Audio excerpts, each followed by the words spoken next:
Hello everyone, welcome back to my channel. In this episode I'm going to show you how to activate Tpms sensor, what is the most effective way. And Tpms is the tire pressure monitor system of all the cars has. So we all hate that flat tire signal in our dashboard and we don't want it there forever. So this is the solution on how to fix that and activate new sensors and save some money on the way. So the first thing first, what I had to do is diagnostic. So I have to run the test with my scanner, Tpms scanners of course, and then I find out that the two driver side wheels were bad. Probably the battery dead, so they failed, never pick signal. As you can see, the other ones are in green, in good condition. And what I'll tell you, we are here right now in the tire place that I normally go, because obviously I don't have the equipment to make the installation myself. I owe you that. These are our new TPMS sensors that we're gonna install. I ordered a pack of 4 for $35 on Amazon, and I'm gonna give it to the tire guy to install it for me. He gave me a very reasonable price for installation, so I don't have a complaint. I'm still saving money here, even if I had to bring it here. So I pay around $50 for the two passenger side replacements, so everything is good. They're gonna install it for me, and I will be taking care of the installation myself later.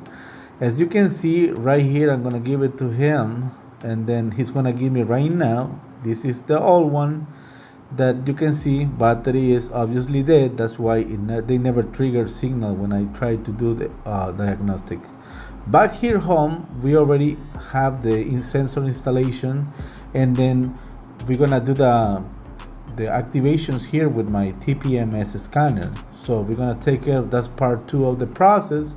One of the first part was get the sensor installed, then we're gonna take care of that. Over here, over my scanner, we go to the TPMS section, and what I will do right now is try to look for my brand. In this case, I have a Toyota Sienna 2013, and I'm gonna find out right now my brand, which is Toyota, is right here. And also now, after finding the brand, we need to find the model. Obviously, it's a Sienna. I'm gonna look for a Sienna. Almost there. There's a lot of models right here. And I'm gonna look for the closest years to mine, obviously, because this is kind of got updates. So it's from 2015 to 2017. So I'm gonna pick that one because I don't have another choice. Mine is 2013, is a little bit older, but as long as the frequency is compatible. The frequency of this TPMS sensor is 315 megahertz. So as you can see, we're gonna try to collect the information about these scanners right here. Okay, so the process that I always recommend for this activation is the OVD process. That's what you have to select. So we're gonna get our sensors information right now with this scanner. I'm gonna collect the IDs.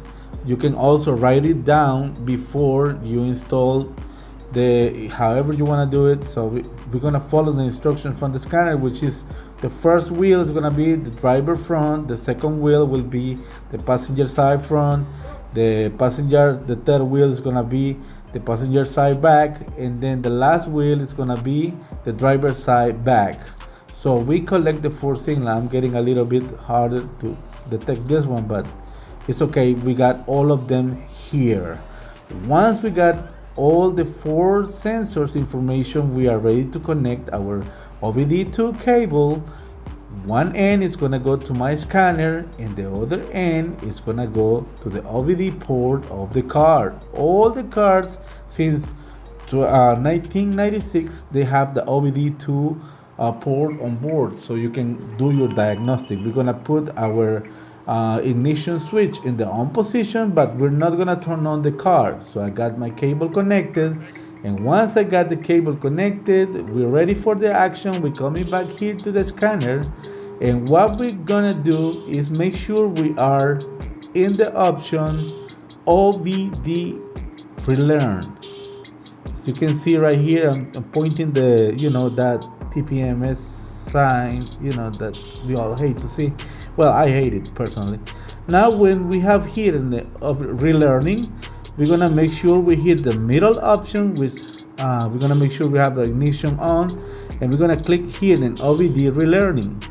Once we confirm we got all the IDs, we're gonna hit OK, and we're gonna let the scanner do its magic. So it's communicating right now with the computer. At this point, just wait for the scanner to register the new sensors IDs. You will see this flat tire signal flashing many times. Sometimes it doesn't, sometimes it does. And it says sensors learning successful. So we finished registering the new sensors. Now they are registered in the computer, and you see that light blinking, so that means that it's working. Everything works properly. And one final step we're gonna do is we're gonna clear the default codes. We're gonna clear the codes in case the computer has errors registered. We're gonna clear the faulty codes, and now we're gonna drive it, because some cases the light is gonna go by itself, but in this case I'm gonna have to drive the car for a little while until the light goes off. This is the box that it came with the sensors. I ordered in Amazon. And now, as you can see, I drive for a little bit and the light is gone. So I really appreciate you staying with me at this point of the video. Please, if you would like to see more content like this, please subscribe, share this video to someone you think it's gonna be useful for. I really appreciate it. See you on the next video. Thank you.